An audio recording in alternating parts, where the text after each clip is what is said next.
Alright guys, we're at the range today and we are ready to shoot the FN-49, see kind of how it groups up and see how she performs. All we've been able to find in our part of the country has been this hot shot, this Russian steel case, lacquer coated ammunition there. It's kind of the box that comes in, it's kind of what a shell looks like there.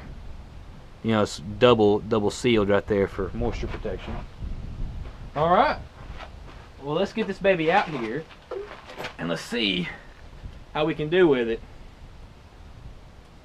Hopefully not too bad.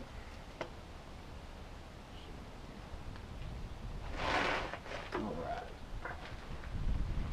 And loading this baby, this is a lot similar to a lot of other bolt guns, such as like the Mosin. I mean, it's, in terms of loading it, I'd say you should feel right at home. Wouldn't you say, Dad? Oh yeah. Yeah, it's pretty straightforward. Easy to load. Doesn't hardly fight you at all. Got all 5 of them in there, and then all you gotta do is just pull that back, let it send it home. Now you gotta be careful, make sure you're aiming down range whenever you're doing anything with that, because if you accidentally had a slap fire, you don't want to mess anything up. So let's see where we're hitting at here.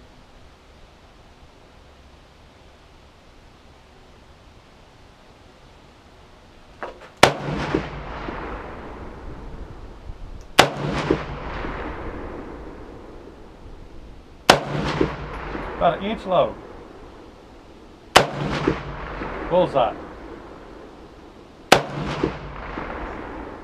About 2 or 3 inches high. Yeah, that was a little high. Alright. First 5 rounds, let's go see how we did. Alright guys, we're out here checking out the target at 50 yards. Got one right there in the 9 circle, one touching the bullseye, another one pretty much firmly in the bullseye, another upper 9 circle, and then that last one was the one that I kind of pulled a little bit. But overall, I'd say a very good grouping. Wouldn't you say, Dad? That's pretty good. I say it's good enough for battle standards. But this is my group with it. Now we're going to go back and we'll see how Dad can do with it. See if he can do any better than me. Okay, guys, I'm going to load her up and see how I can do with it. We'll see if he can best me in this one here. Like we said earlier on this, this is the Russian ammo.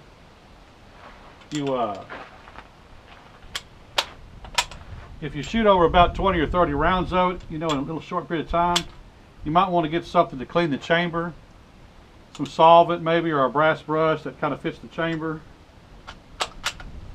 That way you can kind of, you won't have cases sticking so bad. Then because then you have to get a rod to ram that baby out, and that's, you know. There we go. Let's see how he does.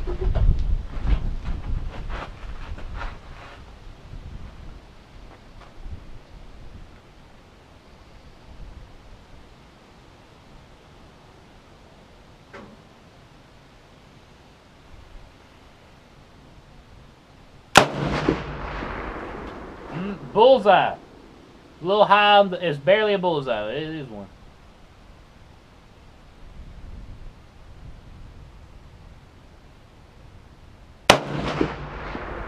Half an inch to the left.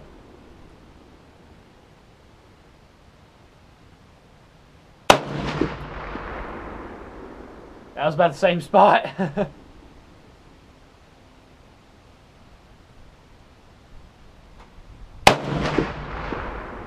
That was in the same spot again, man. Making them touch.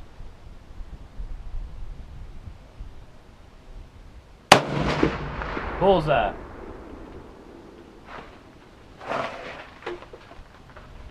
that's 5. All right, that was very good. And now we're gonna go down there and see how he did. All right, guys, here we are rolling up to Dad's grouping here. Looks like he was able to get 2 in the bullseye, and then the other 3 were pretty jam-packed over there in the 9 ring. Dad showed a little better accuracy than I did right there, kind of demonstrating how well this thing shoots. I say overall, I mean, you can't really complain. In relation to the M1, would you say this is more accurate or less accurate? From personal experience, I mean, of course. I would say it's just as accurate. You would say it's just as accurate? The M1 has a little better trigger on it. Yeah, I do like the trigger of the M1 a little better. I do feel that helps it out. This one has about 1/8 of an inch of creep.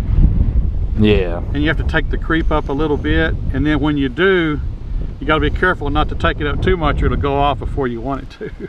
Yeah, the FN trigger lends itself more to, I think, to more flinching, more anticipation, and sometimes, you know, accidental going off before you mean it to. The M1 has a little take up and then you're right there. I mean, you know, wouldn't you say once you get done with the take up, you know you're there? Yeah, so, you can feel it better. You can feel, yeah, it's got a lot better feel. All right, guys, now we're gonna be doing this a tactical situation here, like we're in battle.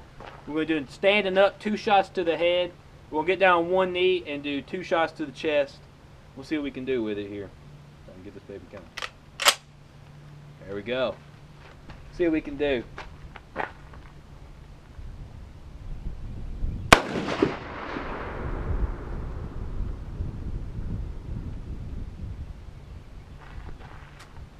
Looks like we had a to eject there, man. Looks like that's being cut short, guys. Let's see if we can get this thing fixed. All right, guys, so I think we might have figured out what the problem is. I'm gonna have Dad explain it to y'all here. Okay, on the shell that was stuck in the chamber, like we had earlier said, it could be some of the epoxy getting hot. I'm thinking now on this particular rifle, if you can see, the extractor actually pulled part of the case off there on the end when it was extracting it, and that could, I'm just kind of looking at the extractor, it looks okay. That could break your extractor, number one. It's also got a little bit of a... I think that's on the other one you shot, man. Yes, that's the one we pulled out with a pocket knife. Got that one out. This was the previous shell, and if you'll notice right here, it has a little bit of a ding in it, where when it was coming out, it was getting hit. I think the gas needs to be adjusted down a little bit. I think we got too much gas pressure on the piston. Like I said, we don't have a tool yet, but I think this is a good candidate to back that up, because with that pulling it, it's pulling it so fast, it's not giving the case time to, it's swelling on us. So I think we need to do a little adjusting on this one. We can go ahead and try it and see if it'll shoot the rest of these in the magazine if you want. Okay. And, but like I said, we need to do a little work on it. Yeah, sorry guys, this range they might be a little short, but we'll see if we can get a few more shots off with it. Let's see if we can finish up that last little group we tried to start there. All right, 1 more headshot and then we'll do 2 body shots. All right, seems to have gotten up there all right.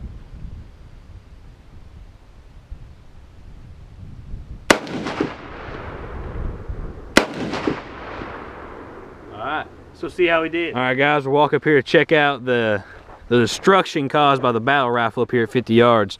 We got 2 good solid headshots there standing up, and when we went prone, looks like I kind of pulled one of them there.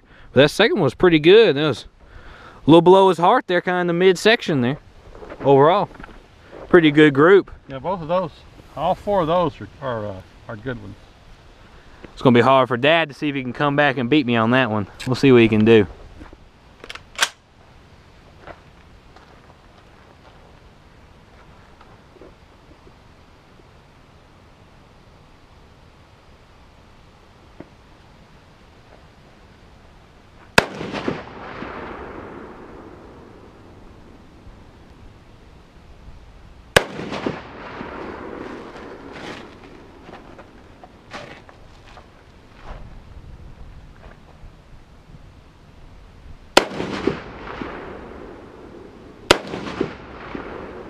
All right, let's go walk down there and we'll see what he did. All right, guys, here's Dad's group at 50 yards there. He got 1 pretty center mass headshot there, and then 1 kind of on the neckline, and 2 pretty well put together little body shots.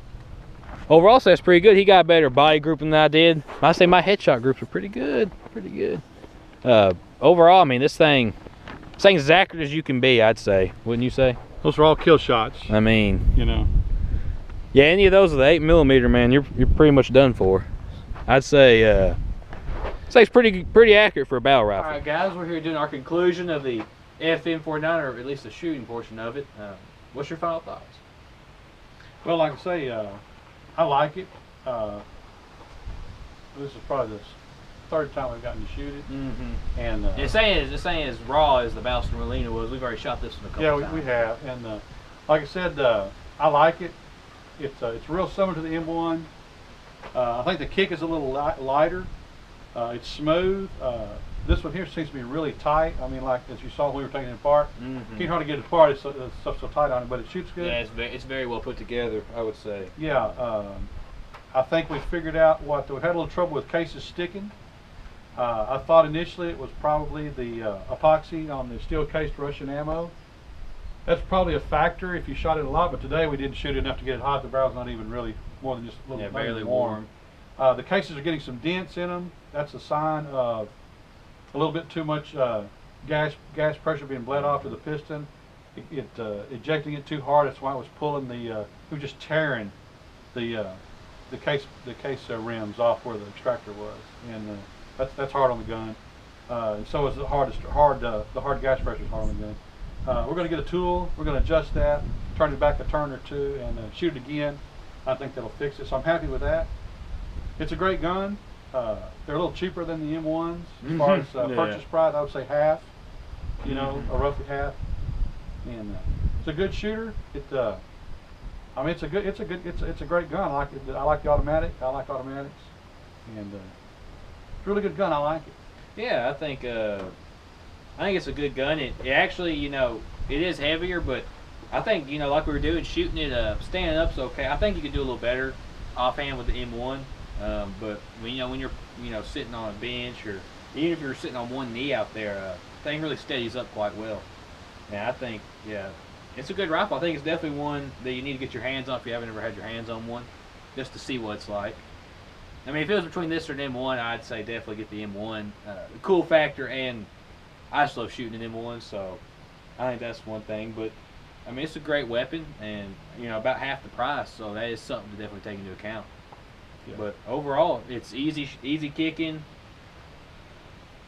very, very easy to work, and overall, it's a fun gun. I would say sometimes you can have some problems finding some 8mm Mauser. If you're over here in America, I know sometimes that's not quite an American round, so sometimes that can be kind of hard to find. Yeah. So ammo is hard to find, especially I would love to have some good brass ammo. Yeah, I mean, it's not like, over here 30-06 is hanging from the trees practically, but 8mm is a little more scarce to find, a little harder to find. But overall, if you can find some 8mm, this is definitely a fun gun just kind of piddle around with at the range, I'd say. Yep. Thanks for watching, guys.